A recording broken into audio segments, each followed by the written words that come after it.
તો ચૂંટણી નજીક આવી રહી છે, તમામ મતદારો મતની અપીલ કરી રહ્યા છે, જેમાં તમામ મતદારોને અવશ્ય મતદાન કરવા માટે સંતની અપીલ પર સાબ આવી છે। સંત શ્રી મુક્તાનંદ બાપુએ અપીલ કરતા વિડીયો વાયરલ કર્યો છે। રાષ્ટ્રના હિત માટે મતદાન કરવા હાકલ કરી છે। રાષ્ટ્રને આગળ ધપાવવા અચૂક મતદાન કરવા અપીલ કરી છે। મતદાન કરવાનો જેને અધિકાર પ્રાપ્ત થયો છે એ વ્યક્તિએ ગૌરવ પ્રાપ્ત કરવું જોઈએ કે આપણને મતદાનનો અધિકાર છે, હું ભારતનો એક નાગરિક છું અને રાષ્ટ્રના નેતાઓને ચૂનવા માટેનો મને અધિકાર પ્રાપ્ત થયો છે। એટલે તમામ નાગરિકને એક અપીલ છે કે મતદાન બધાએ 100% મતદાન કરવું જોઈએ।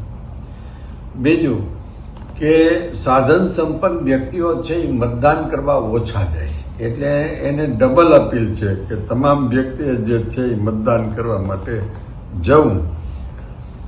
બીજી બાબત કે સનાતન ધર્મને ધ્યાનમાં રાખીને બધી વ્યક્તિએ ચાલવું। એક ધર્માચાર્ય છીએ એટલે અમે અપીલ કરવાનો અધિકાર છે, સનાતન ધર્મને અનુરૂપ જે છે કાર્ય કરવું જોઈએ।